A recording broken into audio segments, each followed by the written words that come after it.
Page 295. Oh, he was. We're good, Shula. Ben. Okay. If you know, Gunner, what does the top line say, since you like to talk so much? What is the top line? The yellow line on top. The orange one. Small samples. Now, confidence interval for your mean is exactly what we did before. The only thing now is small samples. Small samples mean that n is less than 30. Our large samples, when we just did with the z-score, said n is greater than or equal to 30. We did z-scores. Write this at the top of your sheet. A small sample, we use a t-score. Unless we know your population. There's a little bit of a twist in there, but we'll get to that part. Now, just read with me for a second. In many real-life situations, the population standard deviation is unknown. Your population standard deviation is this. It is not known because you don't know enough about previous studies or previous things about your population. Moreover, because of various constraints such as time and cost, it is often not practical to collect a sample size of 30 or more. Sometimes you can't even find 30 that represent your population. So how can you construct a confidence interval for a population mean given such circumstances? If the random variable is normally distributed, and they're going to have to tell you it's normally distributed, you can use a t-distribution. Now, if you just look to the bottom of that page for me, in the bottom of that page is a little graph. And in the little graph, it kind of shows, it models a normal curve. However, you can kind of see that it keeps coming down. If your degrees, and we're going to talk degrees of freedom. As your degrees of freedom increase, it gets closer and closer to your normal curve. Remember, it never touches that axis on the bottom, and even for a z-curve, it never touches it. But what will happen with your t is, we'll talk about degrees of freedom, and as they increase, as they get closer to 30, it'll model a normal curve. So that's what we're looking at. Now, let's talk degrees of freedom for a second. Degrees of freedom is this.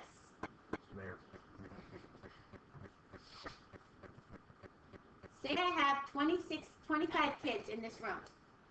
25 kids, I have 25 seats. So one at a time, I bring you in. Pick out what seat you want.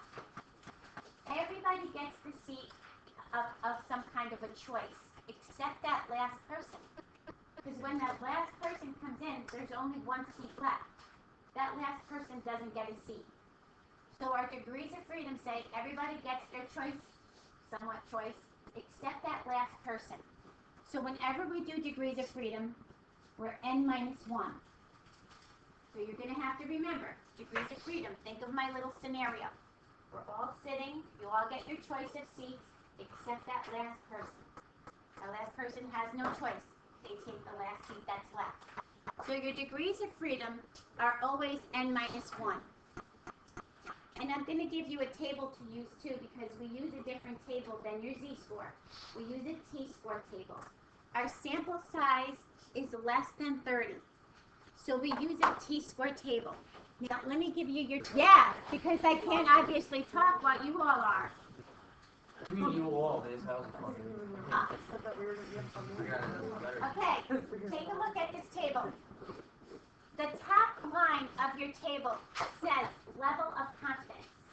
That's the one we're going to use for now, because we're dealing with confidence intervals. So we're going to be looking up your level of confidence. You no longer have to do the z thing that you did before and do an inverse norm. We can find your level of confidence, we can find your degrees of freedom on the left-hand side, and we can find your t, the TC, the critical value that we use like your ZC, we can find your TC. Now, if you look very down to the bottom, look at 29. Our sample size is less than 30. When it hits 29, and then it goes to infinity, look at the infinity. Don't those values look familiar, like your z-score ones, 1.645, 1.96, 2.33, 2.575? There's your z-score value. So as approaches infinity, it flips into a z-score.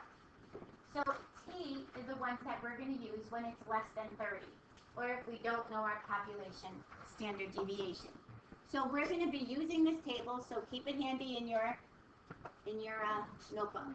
Okay, again, properties of t distribution, it is bell-shaped, it is symmetric about the mean, but again, it is a family of curves. A family of curves. Each one is set by its degree of freedom. And as we approach 30, we'll get closer and closer to your normal curve as the degrees of freedom approach 30. Yes? Will we ever be starting from under the standard curve and going up?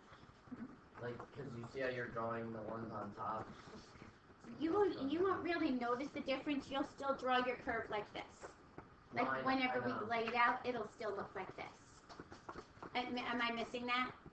A little What bit. you're asking me? It's alright, I'll figure it Well, the only thing is, we don't really draw our curves this way. Like, I wouldn't say if the degrees of freedom are 2, draw it from me over here. We're still going to just model it like this. For our sketch, we're still just going to model a curve.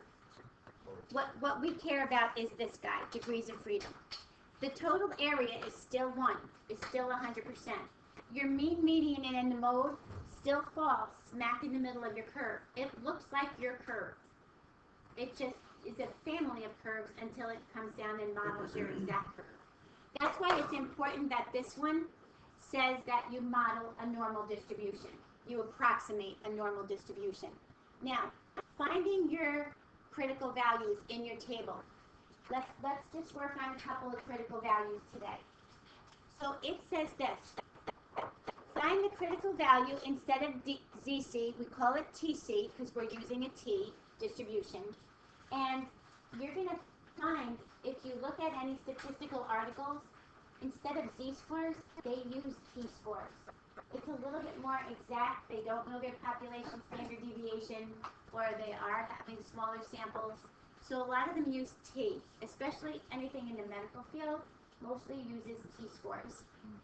So for a 95% confidence interval, there's your confidence interval. We find it right on top of your chart.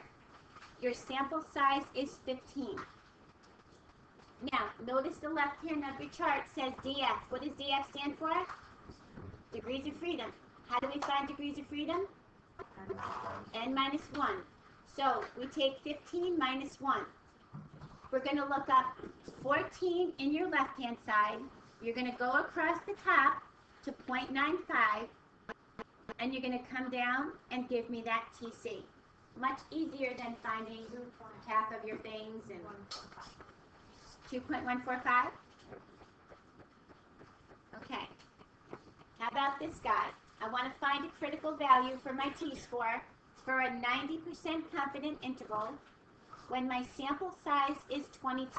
If my sample size is 22, what's my degrees of freedom? 21. This is your degrees of freedom. It's kind of nice because when you go to look at this chart, it doesn't say N, it says DF. So you have to just say, oh, degrees of freedom, I got to subtract 1.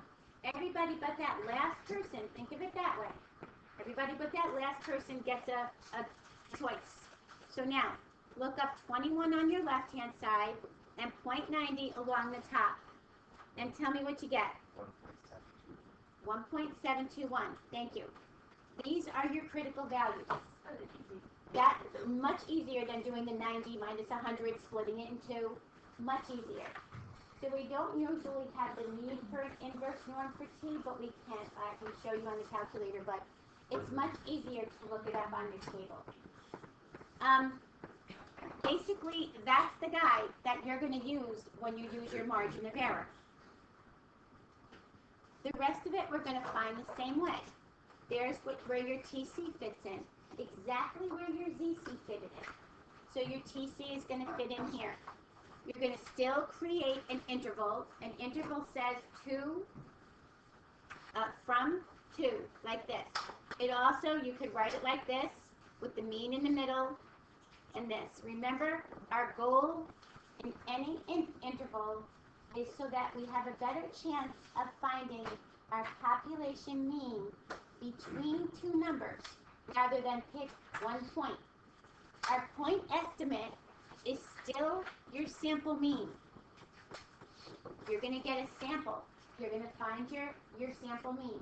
You're going to add them all up, divide by how many there are. Put them in your calculator, do an L1 thing. When they're sat, L1, you're going to find your mean, and you're going to find your sample standard deviation. Now, most books will have, if they know the population standard deviation, they will automatically do a z-score. Most of the time, since this is in the T section, they're going to have you do your sample standard deviation because they obviously want you to learn how to do the T. Tomorrow, I'm going to go over a little flow chart with you. But today, I just want you to know how to pick these up and how to determine which is which. So let me see if I can just give you a couple to do for home for now, just so that you can get a grip on finding these. Why don't you try on page 300. It's only going to take you a total of 5 minutes. 1 through 4. And that's it. 1 through 4.